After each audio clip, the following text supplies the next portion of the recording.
In a quiet town surrounded by hills and old trees, there lived a young woman named Dira. She worked at a small clothing shop owned by an elderly woman who treated her like a daughter.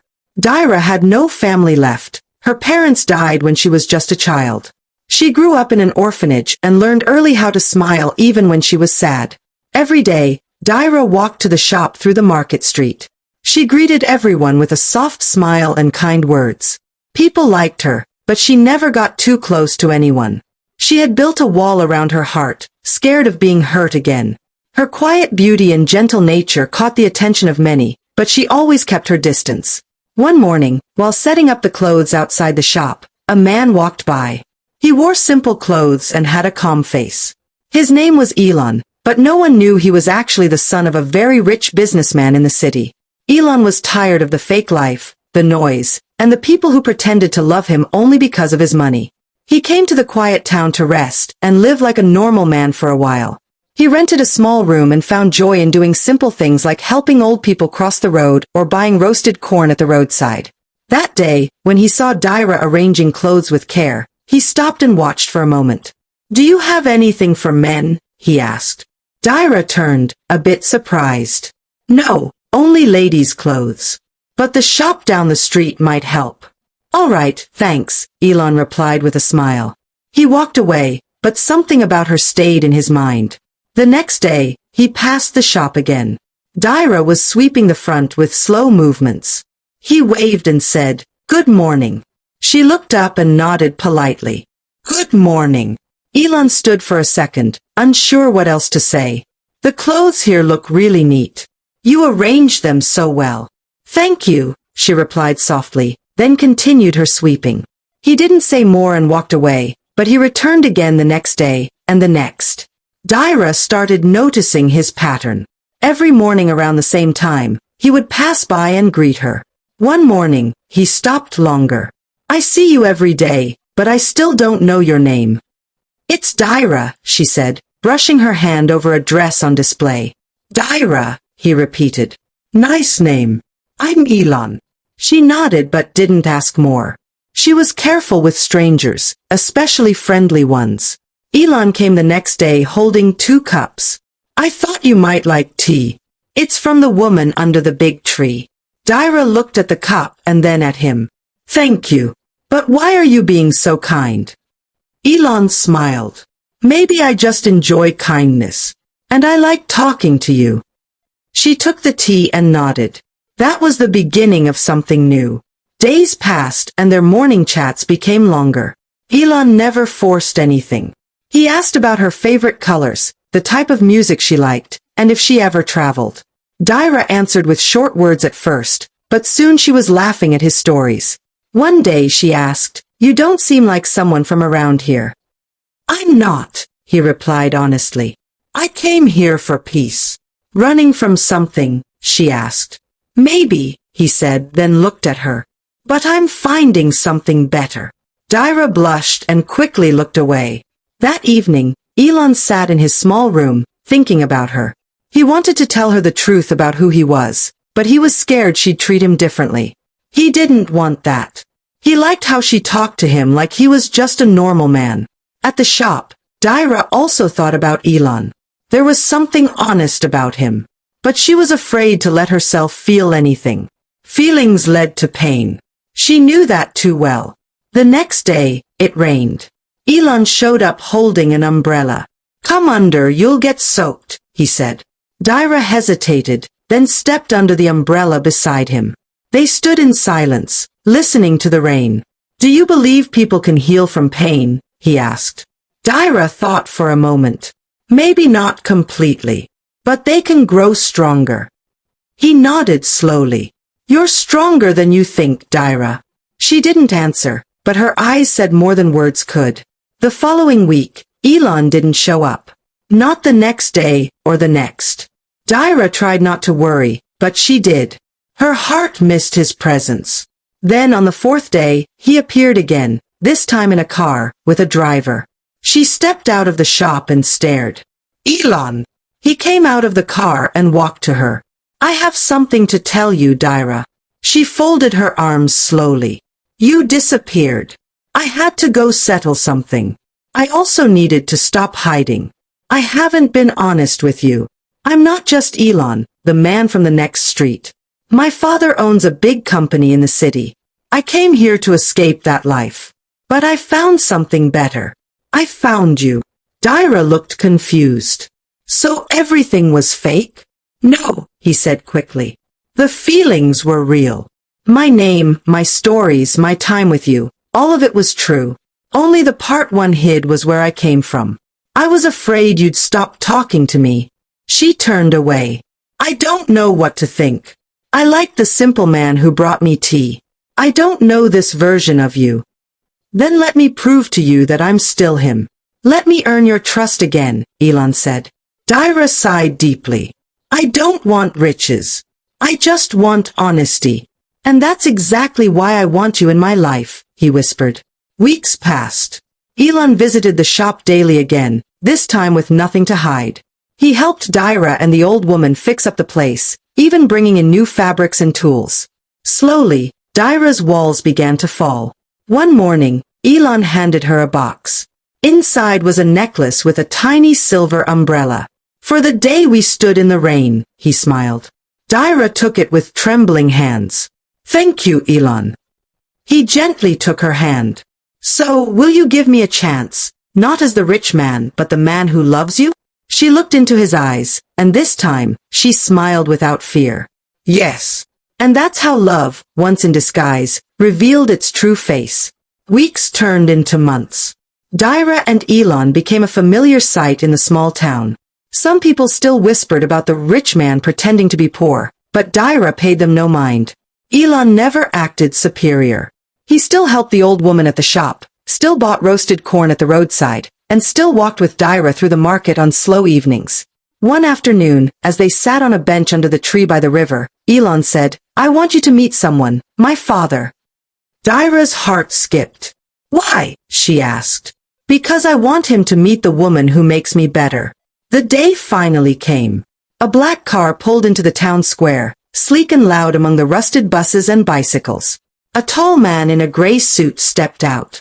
His eyes scanned the street with the kind of gaze that had seen boardrooms and ballrooms, not muddy markets.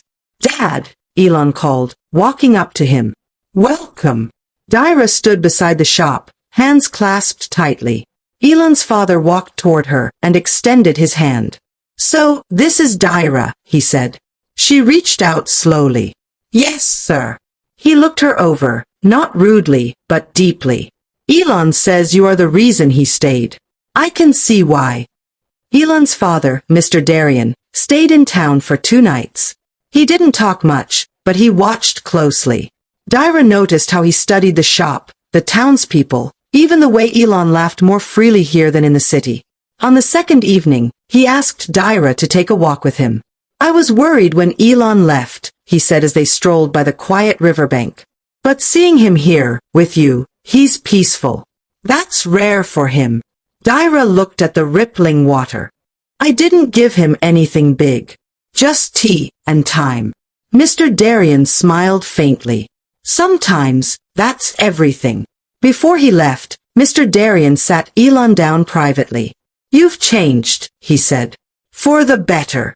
If this is the life you want, I won't stand in the way. Elan nodded. I just want her to feel safe, wherever we are. His father leaned forward. Then don't rush her. Give her the same patience she gave you. After the car drove off, Elan returned to the shop, where Dira was folding fabric. He liked you, Elan said. Dira raised an eyebrow. You think so? He doesn't talk much when he's unimpressed, Elan chuckled. Dira smiled. Well, I didn't hate him either.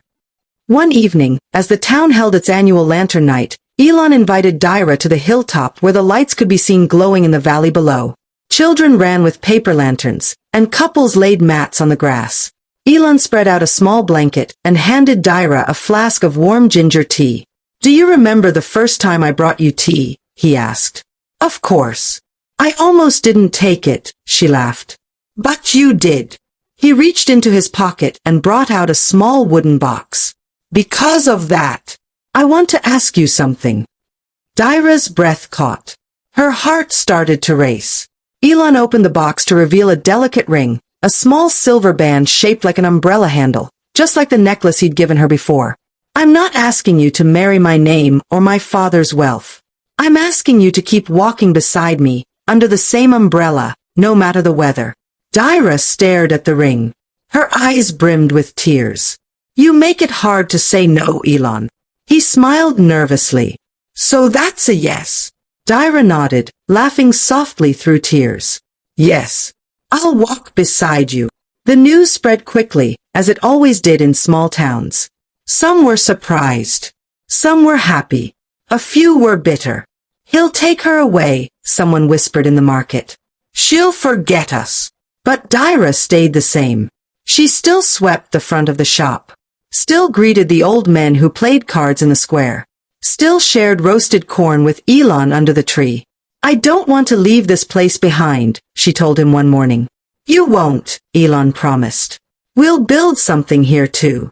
For us, and for others. That promise would soon be tested. A week later, Elan received a call from the city. His father had fallen ill.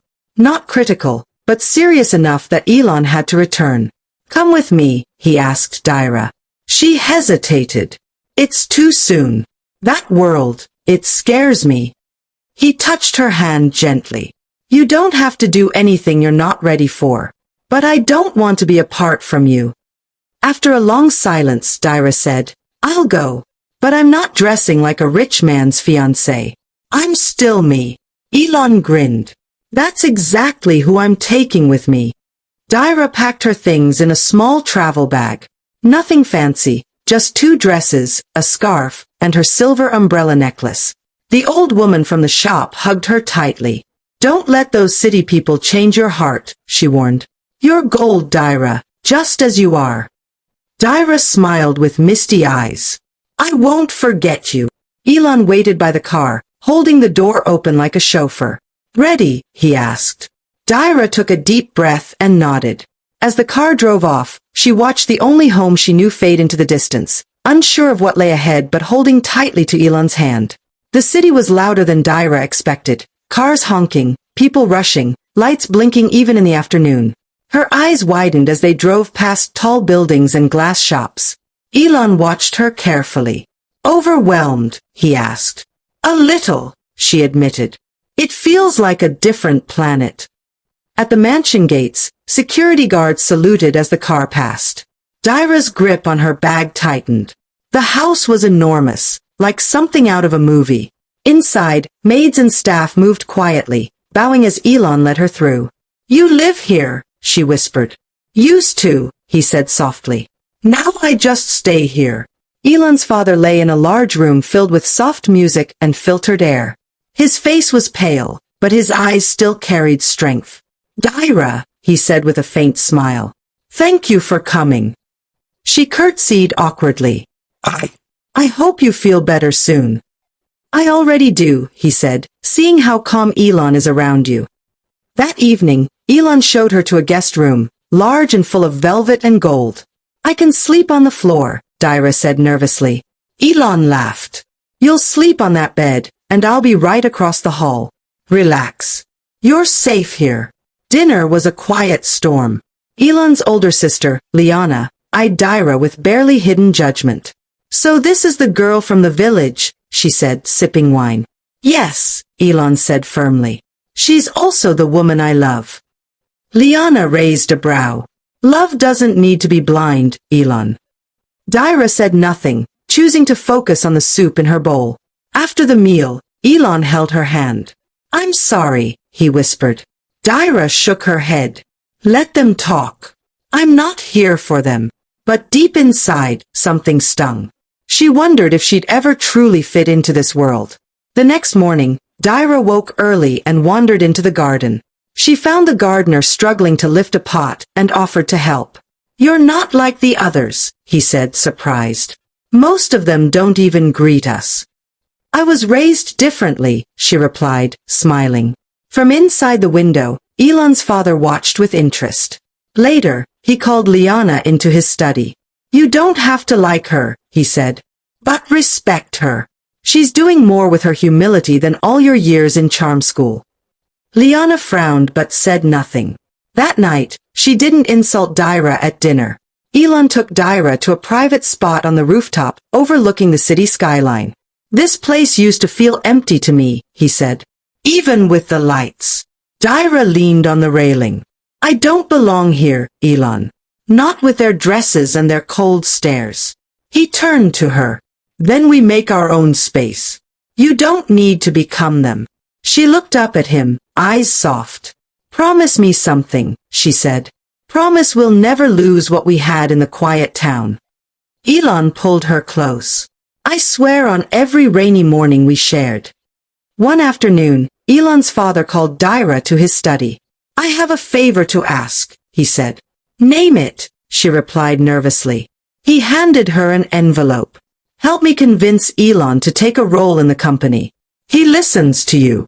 I won't be around forever." Dira sat quietly. "I want what's best for him too. But I won't push him." Mr. Darien nodded. "That's why I trust you." She stepped out with a heavy heart. She didn't want Elan trapped in a life he hated. But she also knew the company needed a soul like his. That evening, she sat beside Elan on the rooftop again. "What if I asked you to go back to the office, just for a little while?" she asked gently. Elan looked surprised. "You sound like my father." "Only because he trusts you. And maybe I do too. You could change things from inside, Elan. Make it better." Elan rested his forehead against hers. "Would you still love me if I wore suits and argued with shareholders?" "Only if you still bring me tea under umbrellas," she teased.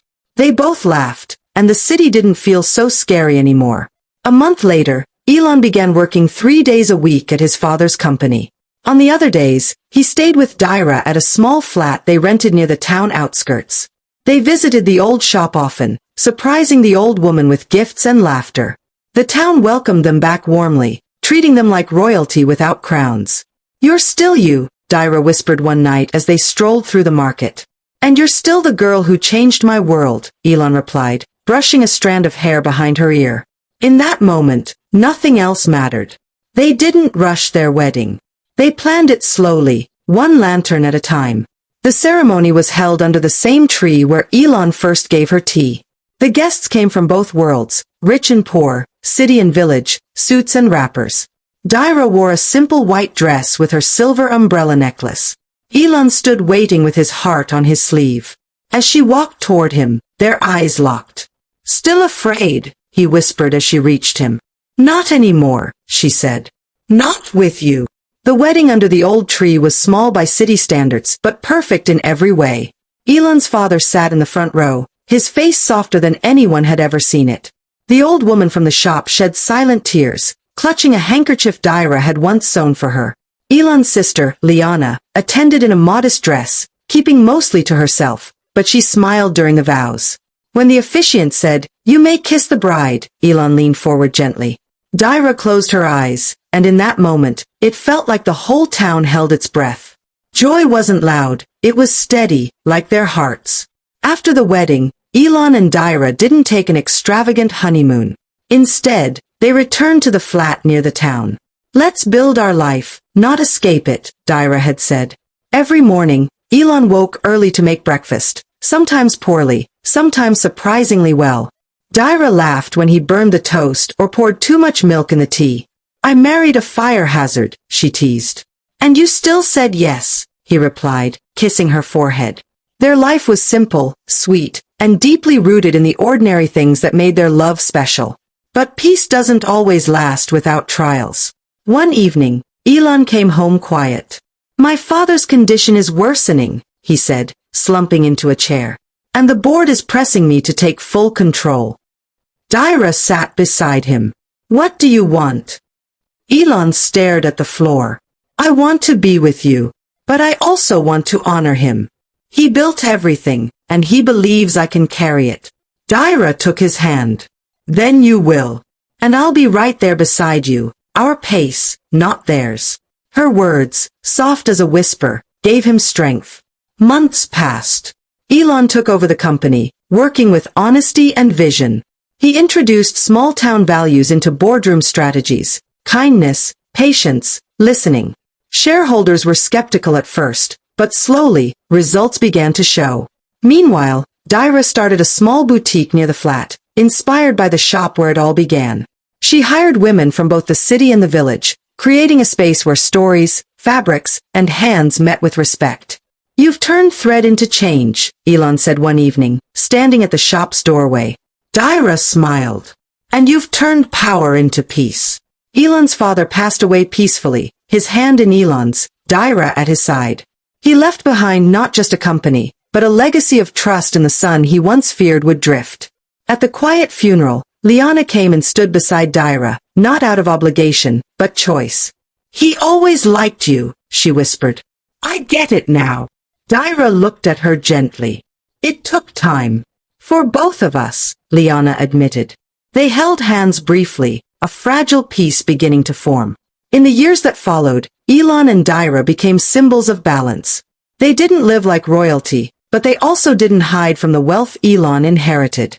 Instead, they used it carefully, to support schools in the village, open art centers, fund small businesses, and build bridges, literal and emotional, between two very different worlds. Dira's boutique grew into a chain, but she kept her original shop exactly the same. "To remember where I started," she'd say.